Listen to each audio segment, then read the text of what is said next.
Greetings, all you subites, and welcome to Undeclared Bajor, a Star Trek Deep Space Nine rewatch, Season 2. My name is Fletcher, and who are you? This is Data. Today we're going to recap, discuss, and rate Season 2, Episode 1.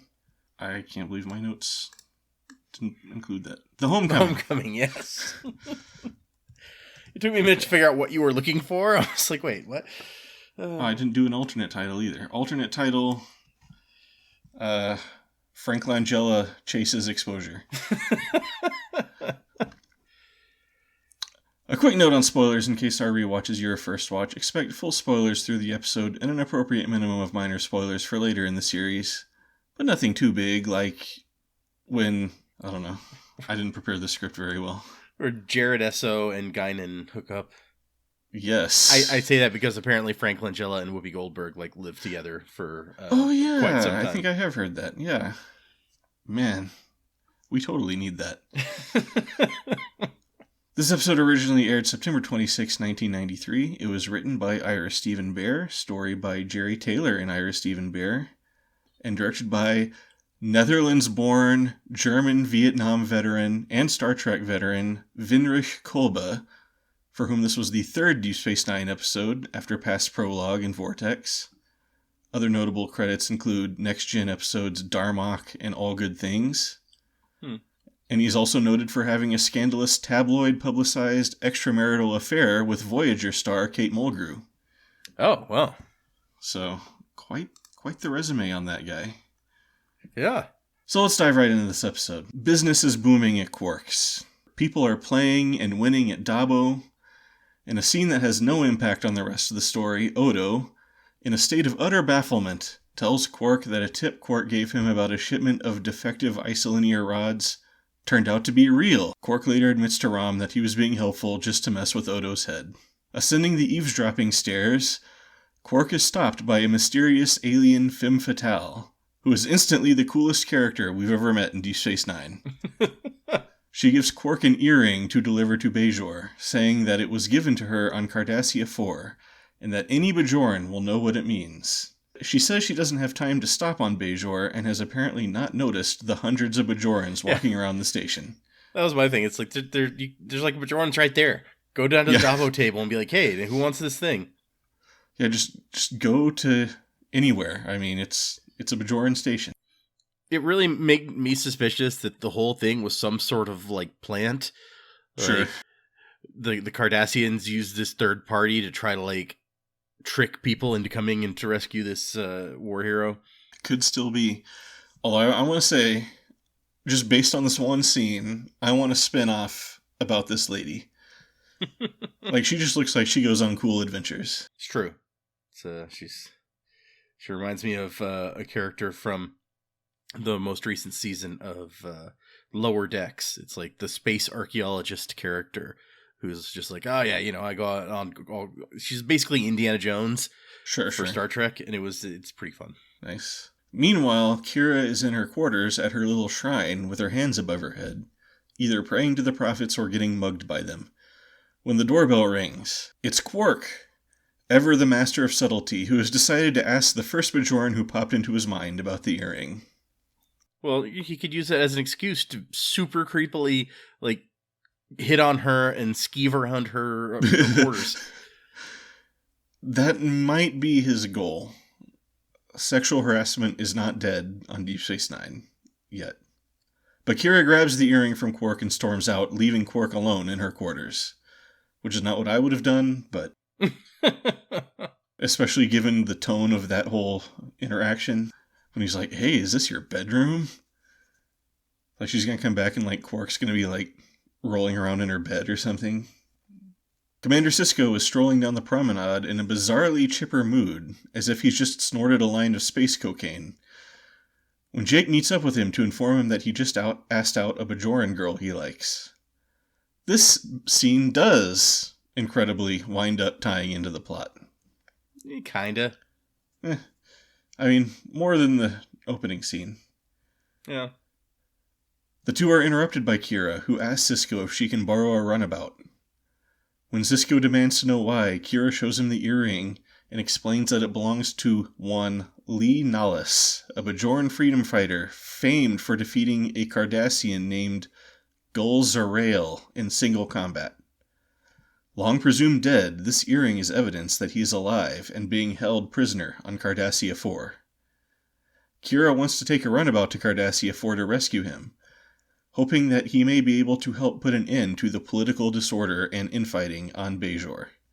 So I feel like it's a little bit of a leap of logic. I mean, obviously Cardassia 4 would be the first place you'd go check out, but just to immediately be like, he's being held prisoner on that planet. Yeah, that was a big assumption to me. I was like, okay, so, I mean, what if he like slipped it to some guy who slipped it to some guy who gave it to some guy? Like, we need more information before you're just like, okay, we're going to go to Cardassia 4 and look around. Yeah, and then... Well, apparently whoever gave it to that lady didn't give her any information or context. Yeah, not that she told us anyway. Yeah, or maybe they did, but she just wasn't paying attention because she doesn't seem that interested or worried about it. Also, is Cardassia... Okay, in the naming system of planets, Cardassia 4 would be like the fourth planet in the Cardassian star system. Yeah, that's what I was going to say. It's like, let's go to the heart of Cardassian power and just, tool around, see what's going on. So yeah, that's like, if that's their naming convention for planets, that seems pretty deep into Cardassian territory. But I don't know. Maybe they have a different way of naming planets. I'm looking it up now to see if there's any information about... So the Cardassian system has 8 planets. This includes Cardassia 1, 3, 4, and 5 that were colonized by the Cardassians. Okay. So I guess Cardassia 1 is where they originate from, and then 3, 4, and 5 were later colonized. Well, don't they call their homeworld Cardassia Prime? Oh, you're right. Cardassia Prime is... Okay, so Cardassia 1... Is Cardassia 1 Cardassia Prime? I don't know now. Hold on. Because then I come over to the list of planets and it lists Cardassia 1 and Cardassia Prime separately. So, but I feel like Prime would be 1. Maybe Cardassia 2 is Cardassia Prime. That would make sense given that it skipped that in the naming or list there. Yeah, no, there's not a whole lot of information on Cardassia Prime, or Cardassia 1 rather. So let me see if it says anything about Cardassia under Cardassia Prime. But yes, basically this is the Cardassian primary system. The second planet. Okay. Is Cardassia Prime. So cool. So they're 2 planets over from the main Cardassian homeworld. Right. So they are on the equivalent of like Jupiter or something. Yep. Like very, very close. His space cocaine high already ruined, Sisko suddenly gets a call from O'Brien to come look at something in the habitat ring. It always... They do this so much on Star Trek, and it always makes me think now of like the CinemaSins videos where it's just like, come and take a look at this cliche. Like it's always like, hey, you should come look at this thing. Can you tell me what it is right now? I'm not going to give you any details, but you should definitely get over here. Yep. This super important something demanding the commander's immediate attention turns out to be a piece of graffiti on a random wall. Sisko recognizes the graffiti tag as the symbol of a racist Bajoran nationalist movement called the Circle. Sisko and Odo agree that they should keep security on high alert. So, let's keep in mind, O'Brien didn't know what this symbol meant until Sisko explained it to him. So what happened was O'Brien saw this graffiti and did what he so loves to do, which is directly called the commander to come help him. Although, why Odo was already there, why Odo didn't... Maybe Odo didn't recognize the symbol, but he knew about the group? Because Odo helps explain about this circle group. Maybe he called Odo first, and Odo shows up and is like, oh, this is important, you should call the commander. And then they just stand there awkwardly until Sisko shows up, and nobody explains anything. Yeah, it's very tropey, and doesn't really make a lot of sense. It's hard to think about, like, because if I was O'Brien, saw a piece of graffiti, I wouldn't even report it directly. I would maybe call security and put it in a report somewhere, and then call someone to come clean it up or whatever. Sisko talks to Dax about the Cardassia 4 issue, and Dax advises Sisko to give Kira the runabout. He is surprised to learn she already knows about it, even though Kira already told him she had showed the earring to Dax. I was like, why are you surprised? Like, Kira was like, yes, Dax scanned this earring and discovered that it was Lee Nollis's DNA. And so, and then Sisko's like, wait, you know about this, Dax? And I'm like, yeah. I mean, what did he think happened? That she just took it to Dax and was like, hey, can you like explain this, or can you scan this mysterious earring for DNA? And then, didn't tell her any details about it? As you do. But apparently Kira did go around telling everybody about this highly sensitive covert mission, as O'Brien knows about it too. Yep. At any rate, Sisko decides to give Kira the runabout, although he assigns O'Brien to go along as, even though Kira is, quote, an excellent pilot, O'Brien is slightly better. Which sounds to me like Sisko honestly doesn't have much faith in Kira's piloting skills. It's like, no, you're a good pilot, but let's put O'Brien on it. I feel like he's just like, I need an excuse to include O'Brien here, so here's what it's going to be. I also love I just love whenever Star Trek does civilian clothes. It's like, how are the costume designers so bad at these Is there like a guidebook somewhere about how to make these like horribly ugly civilian clothes that the costume designers all hew to? I don't know. That guy who designed all the uniforms forever was like, they're like, take a shot at, civilian clothes. And he's like, okay, fine. It's like, what about like big, like pirate-like trousers and like a rope mesh vest? That's how I do. Yep. It's like these are going to be the fashions in the 24th century. Yeah. I mean, get with the times, man. Kira and O'Brien take off, and we get a really weird scene where Kira tells O'Brien that they either come back with Lee Nollis or they don't come back at all, which some might say is an unnecessarily extreme declaration this early in the mission. It's like, what if you get there and it turns out he's not there after all? Yeah. It's like, no, we can't go back. We're done.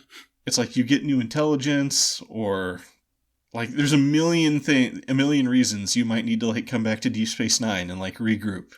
You know what? I never realized, but apparently this is not a long trip, and they probably mention it in a later episode, but apparently Bajor is 5 light years from Cardassia. Oh, wow. And so it's just like, wow, this is not a big trip they took. Huh. On their way to Cardassia 4, they encounter an unusually helpful Cardassian, who reads their disguise as some kind of engine trouble. Yeah, they're so surprised, like, wait, he wants to help us? It's like, there's nice people in Cardassian space? Kira puts him off by bluffing that they're on a mission for some made-up goal, and the Cardassian is like, okay, whatever. They arrive at Cardassia 4 to find a whole camp full of Bajoran prisoners.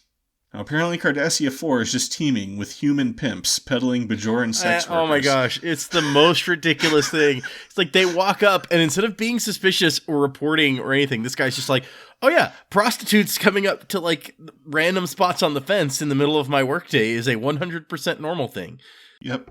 It's like a human and a Bajoran just walking freely around this like top secret labor camp. I don't see anything weird about this. Apparently the location where they shoot Cardassia 4 is like an extremely hot and unpleasant place. And well, yeah, it didn't look very nice. It looked like an old, I don't even know what, like an old quarry, but... So it says it was shot in Soledad Canyon, north of LA, known to be inhospitable, and the call sheet for the first day shoot has a warning to be on the lookout for bees, snakes, and various unspecified bugs. Ugh. And then it was so hot that like Nanovisitor is just like, yeah, Colum and I were sick to our stomachs working out there the first day, and we were wondering if we were going to get heat prostration. Oh, wow. I guess they probably spent like a day out there filming that stuff. Yeah, presumably. And they did kind of have to run around some, so that probably doesn't help. True. There was some action. But yes, they are easily able to use this ruse to walk right up to the camp, ambush a guard. Get them to like put the force field down so she can walk through. It's like, put the force field down and then let me stand right next to you. Although it's ridiculous, like the thing that O'Brien is trying to do where he's like, okay, like, yeah, she can get close and you can take a look, but no like having sex until we've settled on a deal. And then like the guy puts the force field down, Kira walks through and then puts the force field back up so O'Brien can't come in. And I'm like, well, what would you do now if you were really a pimp? Like, you're not very good at this. Yeah. Yep. But luckily this is the world's stupidest guard. So they are able to take out a couple of guards and free the prisoners. Among them is indeed Lee Nallis, played by Twin Peaks vet Richard Beymer, or Beimer, I don't know how to say that name, whom they are able to bring back to Deep Space Nine to much celebration. There was much rejoicing. But, yes. No mourn this time when everyone shows up at the airlock. Yes, in fact, this is the first episode where Morn does not make an appearance. Yep, no mourn at all. Which I found out after scouring the episode. I eventually just had to, Google it.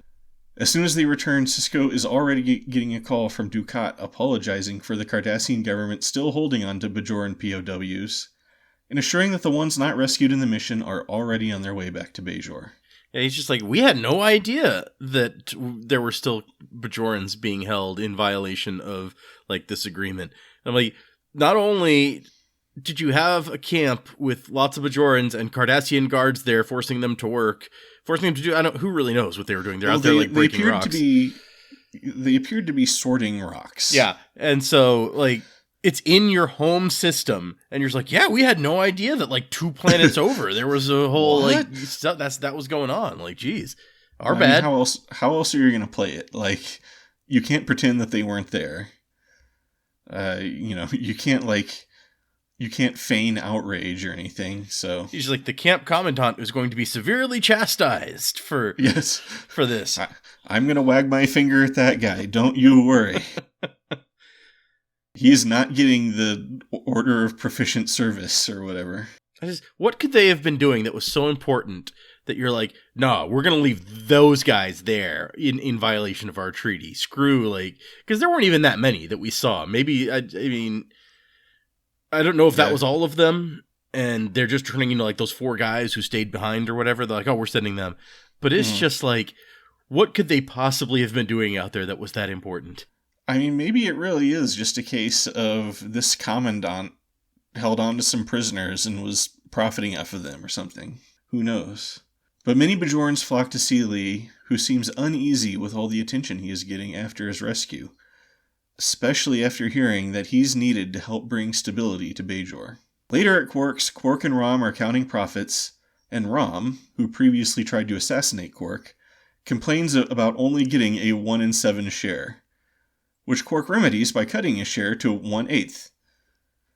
Rom storms off, and suddenly mysterious robed figures barge in to brand Quark with the symbol of the circle. We know how big that the Ferengi are on their contracts. I really doubt that.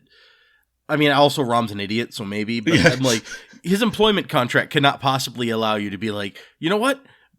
I'm going to give you less money than you're contracted to be paid. That's true. Yeah, I think,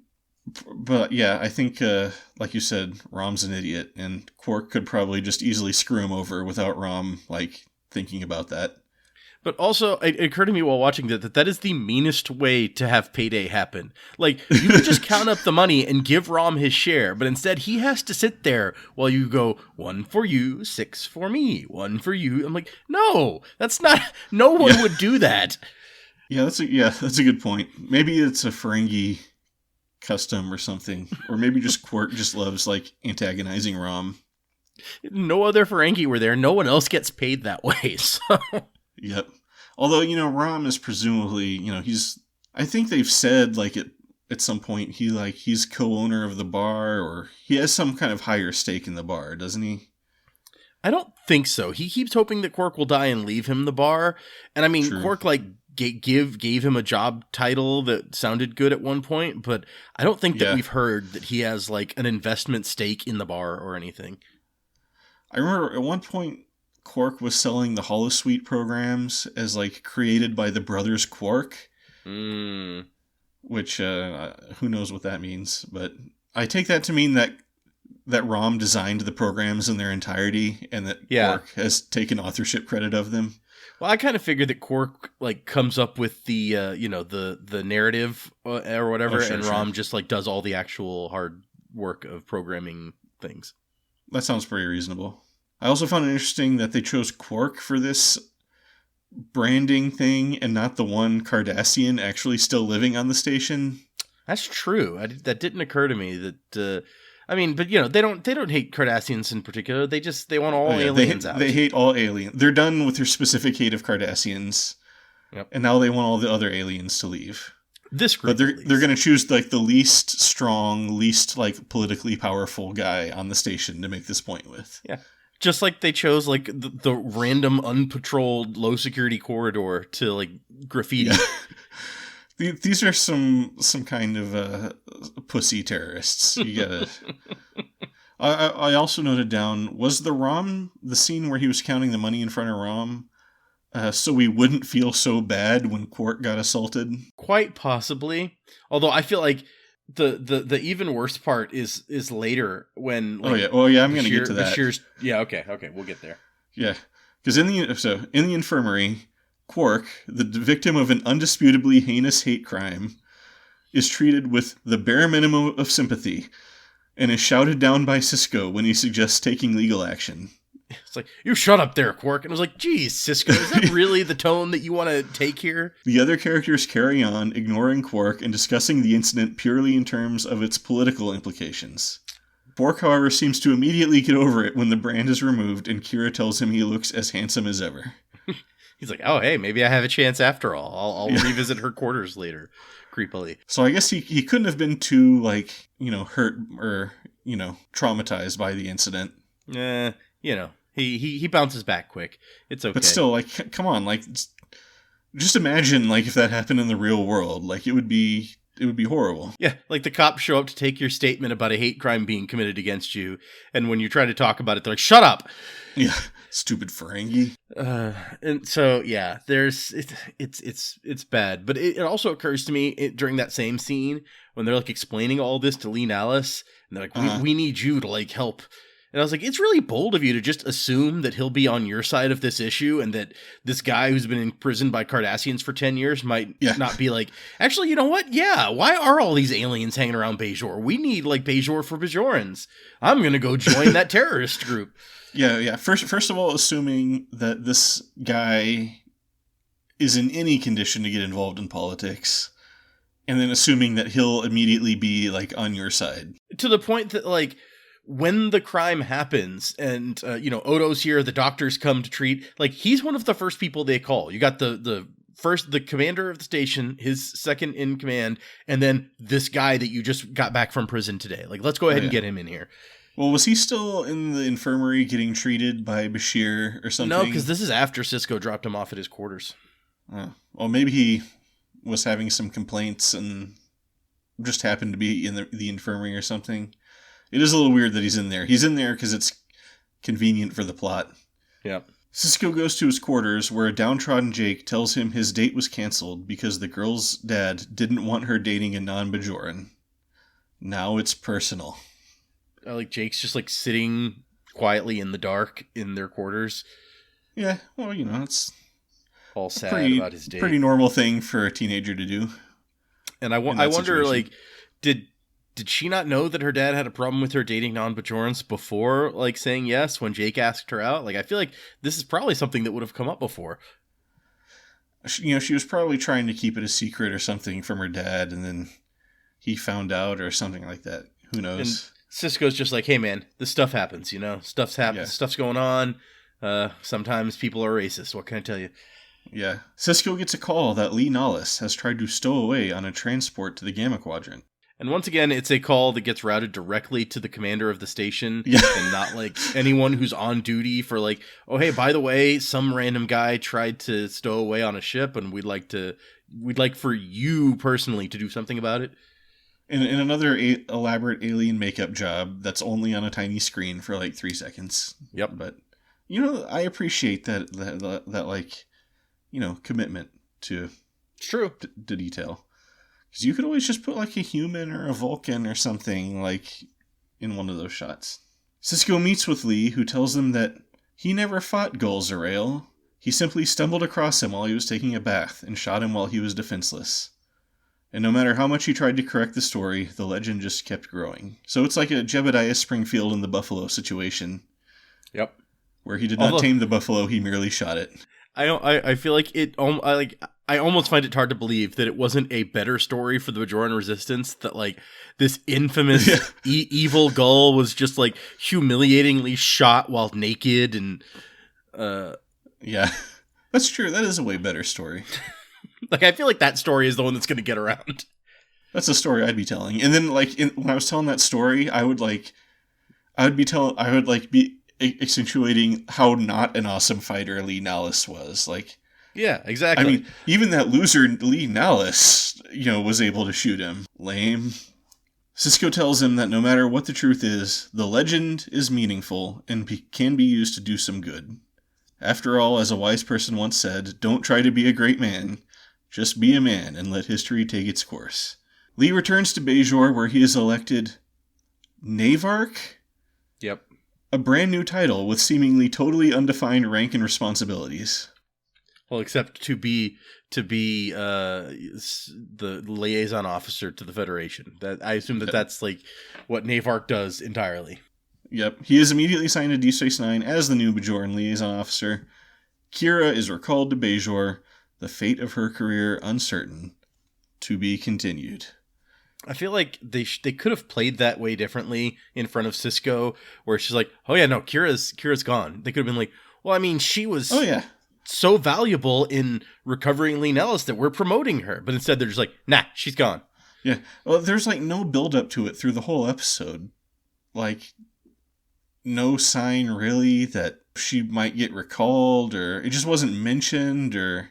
Yeah, it's even like they don't even indicate that like Jero Essa, the minister, is like doesn't like Kira and would want her out of here, because the only scene we get with him is him being like, "Hey, look, like you did disobeying orders that could get you in trouble, but personally, yeah, you did a great job. I'm glad that you were here to do what you did." Yeah, and he was like, just careful with these covert missions, but like I'm totally on your side. Yeah, and then it's just like, okay, now we're replacing you. Yeah, instead of, like, there could have been a scene where it was like, all this, like, cowboy stuff you've been doing, it really has the ministers nervous about your position as liaison officer or something like that. Just a little scene like that would have, I think, helped to sell this weird cliffhanger a little bit better. Yeah. Yeah. But apparently this, the whole Lee Nellis story is partly based on The Man Who Shot Liberty Valance. Oh. The John Ford movie. So, he's played by, what's his name? Richard Bamer? I can never remember it. Who was on Twin Peaks. He played the sinister, scheming businessman Ben Horn, who's always, like, smoking a cigar and coming up with these insanely complicated, like, schemes to steal the lumber mill or someone's land or something like that. So I always kept expecting him to take, like, a character turn, like an evil character turn. Mm-hmm. But it could still happen. This is the first part in the super rare for Star Trek 3-part story arc. Yep. So first to be continued on Deep Space Nine, unless you count the pilot. See, and I feel like that they were listening to my complaints last season from 20 years in the future, there where like nothing comes back, nothing is like remembered at all, and they're like, okay, we're going to start out with a 3-part arc so that people can't say that we don't have continuity. Yep, they're all in on long-term storytelling now, apparently. Okay, so you were reading something about Franklin. It's Langella, right? I think it's Langella. That's how I've always heard it pronounced. But it says that he's in this episode and the 2 other ones in this arc, and they're all uncredited at his own request because he did the show for his children, not for exposure or money. Right. And for anyone not familiar with Frank Langella, he is a big guy, especially on Broadway. Like he's very well known, has won lots of Tonys. He did not need the exposure or the money he's part on Star Trek. I don't know where he was in his career in this time, but like he's a very well respected actor. Like he played Richard Nixon in that Frost Nixon movie. He was on The Americans. He had a really good part in that. He's in. I think lately he's kind of under the cloud of a of a Me Too type scandal. But is he? I think he got fired from the upcoming House of Usher show. Mm. He was going to play Usher and was accused of misconduct on set. That's no good. So, but yeah, I was saying, like, I didn't watch this episode and thinks like, oh, he's just doing this for the exposure. It's like Frank Langella really needs the exposure by having a small bit part on Star Trek. According to the wiki, he is one of only 4 Star Trek performers to be nominated for an Academy Award for Best Actor in a Leading Role. Oh, wow. What was he nominated for? Frost Nixon. Oh, nice. Yeah. So him, F. Murray Abraham, Paul Winfield, and Benedict Cumberbatch. And apparently F. Murray Abraham is the only person to have won that award. So Paul Winfield was in Darmok, right? He was in Darmok. He's also in Star Trek 2 as like the captain who gets taken by Khan. Oh, yeah. He's the guy who gets the thing put in his ear. Yep. Or whatever. Or is that a different guy? No, yeah, that's him. Him and Chekhov. Okay. And then Benedict Cumberbatch obviously was... Yeah. What was his name? John something? It was Khan. His name was Khan. Yeah. One of my favorite movie-going experiences ever when he says, "My name is Khan." Oh my gosh. And one guy in the movie theater goes, "Oh." I just remember beforehand everyone being like, or them being like, "No, he's definitely not Khan." And everyone's like, "Come on, he's Khan, right?" And they're like, "Nope, he's not going to be." And then he was. Yeah, it was so dumb. And F. Murray Abraham was on Nemesis, I just remembered, so. He was in Nemesis, yes. And he won an Academy Award for Amadeus. Yep. That would be my bet of what he won. Let me think. Did Paul Winfield win for... He was in that movie that was... His nomination was for the portrayal of Depression-era Louisiana sharecropper in the 1973 film Sounder. I have not ever even heard of that movie. And he had an Emmy Award nomination for his role as Martin Luther King in the 1978 miniseries King. Oh, wow. And then let's see, Benedict Cumberbatch. What was he nominated, or what did he win for? No, the only one of those 4 who won the Academy Award was F. Murray Abraham. So The other ones were just nominated. Was it for that cowboy movie that he did not long ago? He's been nominated twice for Best Actor. Let's see what they were. Oh, he was in that Alan Turing movie. That's right. He must have been nominated for that. That would make sense. Let me see. So he was 2015 Best Actor. No, 2014 for The Imitation Game as Alan Turing. Oh yeah. And then he was nominated again for the Power of the Dog. The Western movie that he did. Which I never saw it, but I read the summary of it, and I was like, that doesn't sound like my kind of movie. Apparently, he got beat by Will Smith. So that was this last year. Oh, was that for King Richard? Yeah. Nice. I mean, I don't put much stock in the Academy Awards anyway. No, me either. So I was thinking about this episode. It really dives kind of into the complicated political situation of the Federation and Bajor. Which is what we were asking for at the end of the last season when we got that episode. We're like, this is the kind of stuff that we should be doing. And lo and behold, apparently they agreed. Like, I was thinking, it was like, if I was like a Federation voter, like, where would I stand on some of these issues? Because at first I was thinking, it was like, just after all this trouble, I'd be like, you know what? Bajor isn't ready. Let's just, like, back off or whatever. But then I was also thinking about stuff like, we mentioned Charlie Wilson's War before. And that's a movie about how, like, we were so happy to help out the Afghans when it meant putting a stick in the eye of the Soviets. But then when it meant, like, actually helping the people of that country, like, we just abandoned them. And then, of course, it came back in this big way as it became this, like, hotbed of, like, extremism and terrorism. Yeah.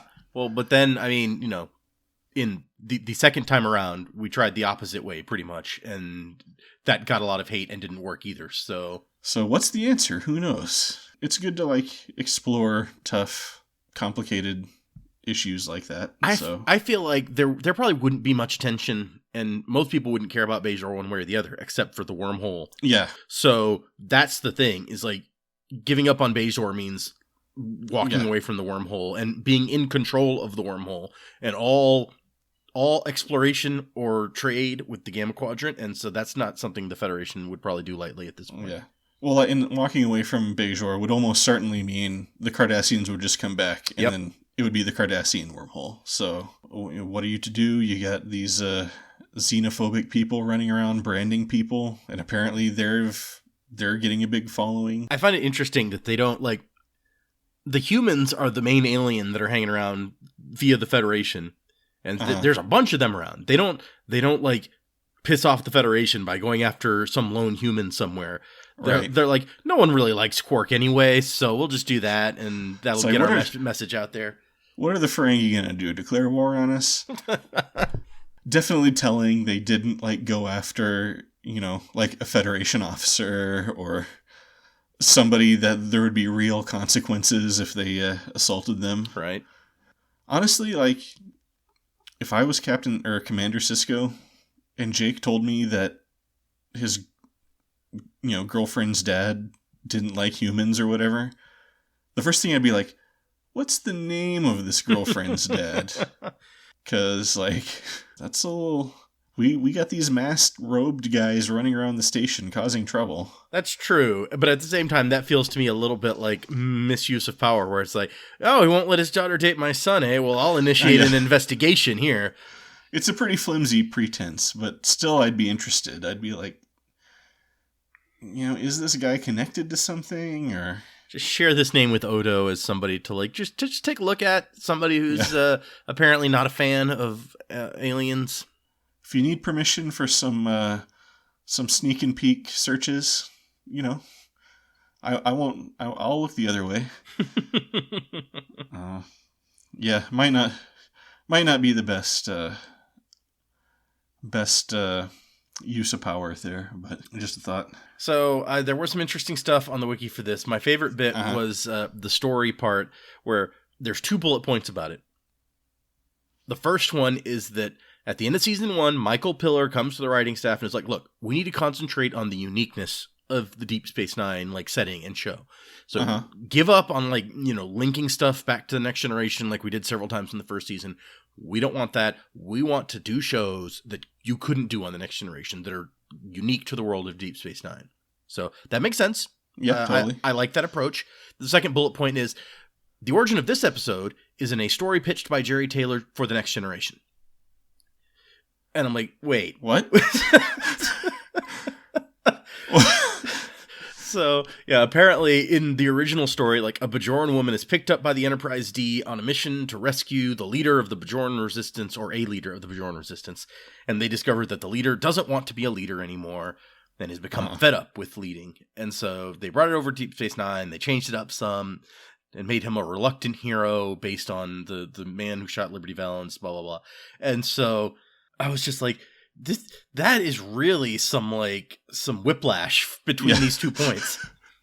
Well, I mean, to be fair, this story belongs on Deep Space Nine. Agreed. Yes, I wouldn't, especially if it was a Bajoran guy the whole time. Yeah. It really wouldn't make sense to do this on Next Generation when you have Deep Space Nine already addressing these issues. Maybe it was like supposed to be an Ensign Rowe type story. I don't know, but I would imagine. I mean, if you're doing it on Next Generation and it's not an Ensign Rowe story, like, honestly, what are you doing? So yeah, that's pretty interesting. Oh, this is the first time that they've done this 3-episode arc thing, and they don't do it again until Enterprise. So it's very unique as far as Star Trek is concerned. I also like the fact that, like, I talked about how horrible that canyon was and how they hated shooting there, but apparently the producers like the look of it, so they go back and 3 other episodes of the show. I mean, Deep Space Nine was subject to the 30-mile limit or whatever, right? So no. I guess that would make sense. I don't actually know. When you find a location that looks nice and alien, I guess you got to kind of keep using it. Exploit it. That's what they had to do in, like, Stargate. They're always going back to these same places that it's like, this looks like Vancouver. But yeah, what can you do? But also, this is the first episode where Mark Alemo is credited with his character name. It says Mark Alemo as Gul Dukat, and apparently that's a thing that they'll eventually do with a lot of the recurring actors. Okay, this is where it starts. Yeah. But My favorite thing that I noted just going through the episode was when we get to Bashir again, it's just like they still haven't decided what they want to do with Bashir. In this episode, all they do is like, "Hey, I want to talk to you. I'm suddenly a history buff, and I'm very interested in like your battle with what's his name." And the guy's just like, "I'd really rather not talk about that." And Bashir's like, "Yeah, okay." Yeah, he's a history buff. Let's just throw stuff at the wall and see what sticks. Maybe this history buff character trait will pay off in some way. And then he's annoyed with Quark for seemingly no reason. Yeah. What a wuss, getting branded in the forehead, and he doesn't like he's worried about a scar. Ugh. Like, we come into the scene with him in the middle of treating Quark, and he's already, like, angry and, like, short with Quark. And I'm like, I don't know what happened before we got here, but if this is, like, your bedside manner coming into, like, somebody who's been attacked, then you really need some work. Yeah. Maybe we didn't see it, and Quark started out by, like, questioning his medical credentials or something and pissed him off. But it just... Well, you're only number 2 in your class? Can we get number 1 in here? You don't know the difference between a pre-ganglionic what's-its and a... fiber and a post-ganglionic nerve. Yep. Ugh, this is outrageous. But also, the one other fun note was it has that thing about how, like, Frank Langella's performance is uncredited. And then there's a sub-bullet that says... And actually, John Fleck's performance is also uncredited, but for unknown reasons. Who's John Fleck? I think it says that he plays the Cardassian overseer, and I think that he's the guy who, like, Kira comes on to. Okay. Looking at this picture. Yeah, that makes sense. Because I don't think any of those other Cardassians had any lines. Yeah, and so this guy's just like, yeah, we're not going to credit him either. Whatever. He's been on Star Trek a bunch of times, but the only one I really recognize otherwise is Koval, who shows up later in Deep Space Nine, and Tybok, who are both from Next Generation. They're both Romulans. Tybok. What episode was he on? The Mind's Eye. Okay, so he was the main Romulan, wasn't he? Yeah. I think he's like the main guy who's taking Geordi prisoner or whatever in that episode. Okay. Yeah, it's just so weird seeing Frank Langella, like... Because Frank Langella is just such, like, a certain caliber of actor. Yep. And he's got just, like, it'd be like seeing, like, Robert De Niro or somebody. Like, just come on to Star Trek as a Bajoran. Like, I want to see Robert De Niro show up for a bit part. That'd be great. That would be cool. You know, he stands out so much. And it's like, you're just looking at him, just like, what's he doing here? I just assumed, he took the part because, he likes the script and he likes to work or whatever. I don't know. I guess his kids are just like, Dad, you got to be in Star Trek. Yeah. And I'm trying to imagine whether it's like somebody at Paramount is ballsy enough to like send him a script and be like, hey, do you want to be in this? And his kid's like, oh, you totally got to do it. Or if it's more of a case of like, Dad, why haven't you been on Star Trek? You should go and like ask them. And so he asks and they're like, yeah, totally. Yeah. It's so weird that they gave him this part and not like, because if I had Frank Langella wanting to be on Star Trek, I would be giving him like some like duet type stuff to do or whatever. You could have given him Lean Ellis if you wanted to. True. He could have like brought a different kind of like gravitas to this guy. But at the same time, the guy's supposed to like, he tells his story about like being this coward or whatever, basically. And so maybe he's not really right for that role. Yeah, I thought Richard Beymer was pretty good in that scene. No, he was. I agree. Other than, like I said, I was kind of, like, I'm just so used to him being a villain that, like, I was constantly expecting him to, like, take a sudden turn at, like, every moment. Okay, ready for ratings, or? Yeah, sure. All right, you go first. What do you rate it? I think that this is a very solid episode. I like this as a start to season 2 because it feels to me like we're saying we're going to continue the kind of thing we were doing in the season 1 finale, which I was a big fan of. Mm-hmm. And so I feel like that they've grabbed a hold of some of the things that will work for Deep Space Nine, and they're starting to run with them now. And that we got solid casting. We've got this isn't so much an episode about one of our characters. Yeah. Which is where Deep Space Nine often really shines is, when it's personal to one of the people and they get some room to like really act. And Kira gets a little bit, but we've gotten so many Kira episodes at this point that it's not even. Yeah, definitely. Comparatively. So, but I really like this one overall. I like what we're doing. I think that it was well constructed and a fun idea. And I really like the the fact that they're like, you know what, we're gonna go all in and start out with like a 3-part story, and this is a really good start to the 3-part story. So I'm gonna give this one like a commander. Okay. I will also give it a commander. I think we didn't really talk about it quite enough, but yeah, the Lee Nallis character, I feel like that was the most compelling part of the episode. Like, you know, this guy, he's kind of been through the ringer, and then he kind of feels like a fraud. And I thought that whole story was kind of like told really well and sold really well with the acting in that. Like, I was a little bored at the beginning of the episode, but when like their covert mission kicked off and they started like punching Cardassians and stuff, and shooting and stuff, and I started getting a little excited. It picked up a little bit. Yeah, I feel like we spent more time with like Quark than we needed to at the beginning of the episode. Yeah.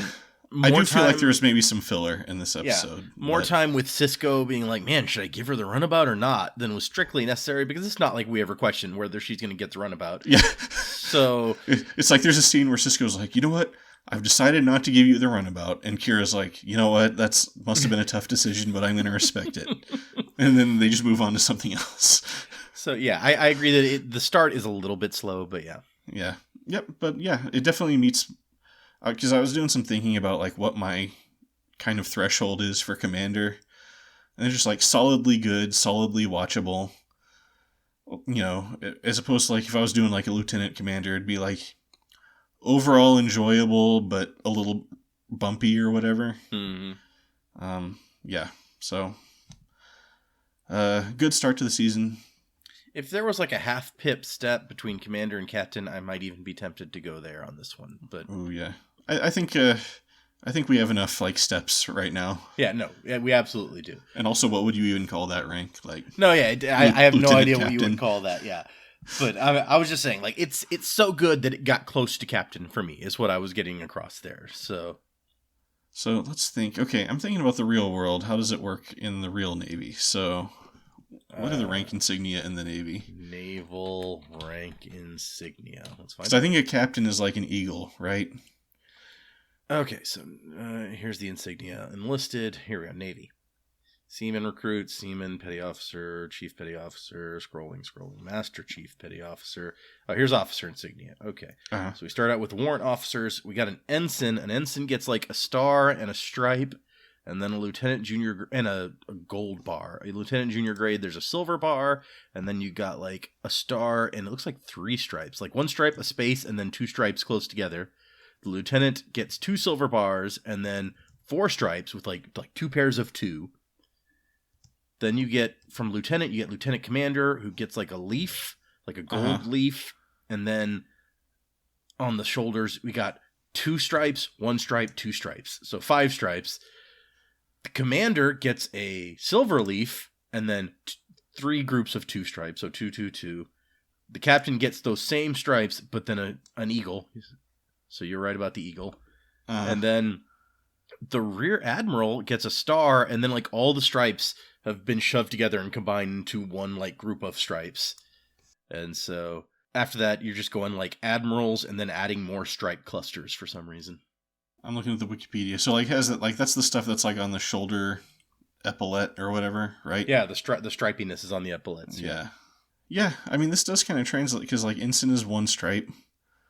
Lieutenant junior grade is like a thick stripe and a thin stripe.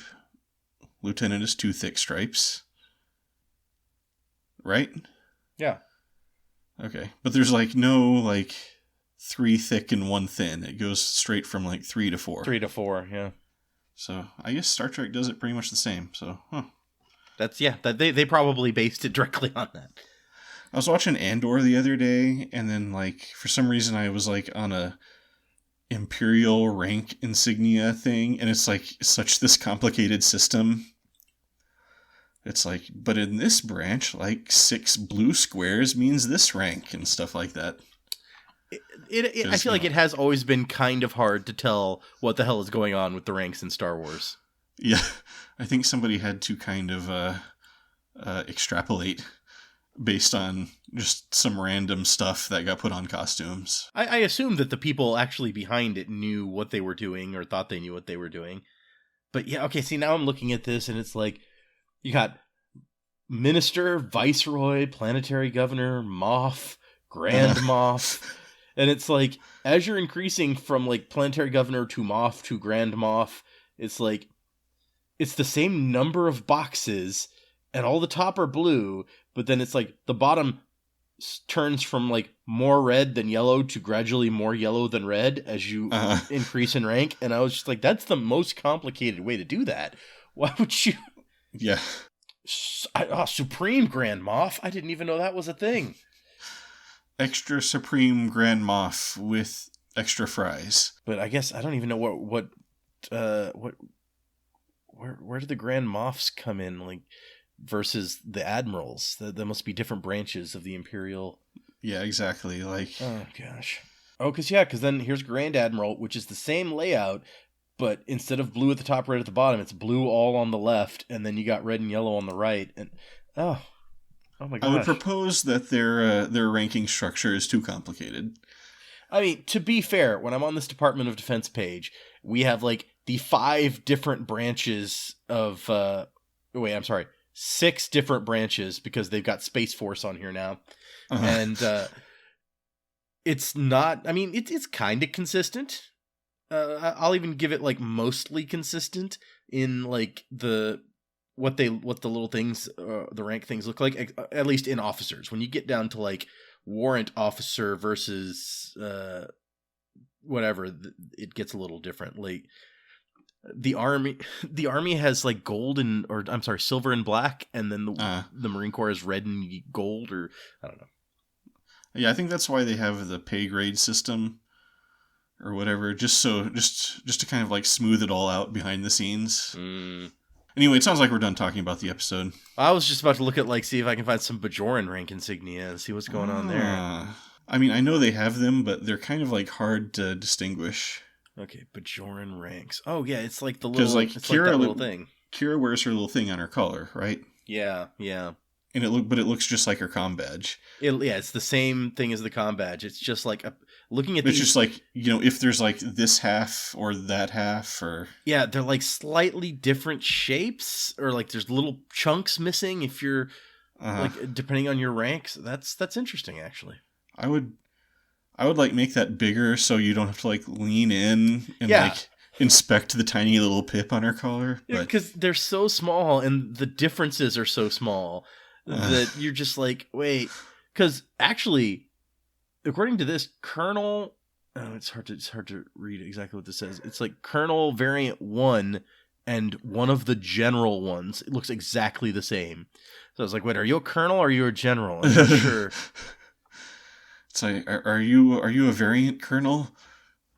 Oh, but with the generals, they wear 2, one on each side, I guess, instead of just 1. Interesting. Okay, yeah. So see, that's it can be complicated and weird. That's what I'm getting. Got it. Anyway, ready to call it? Yeah. If you've made it this far, thank you for listening. Be sure to check out the description where I occasionally put links to interesting things. I'm Fletcher, about to say goodbye as Data. See ya. May you all outsmart the hunters for one more day, and if not, die with honor. But either way, please remember to drop by anytime you're feeling homesick. And remember, every once in a while, declare peace. It confuses the hell out of your enemies. Nice. Do.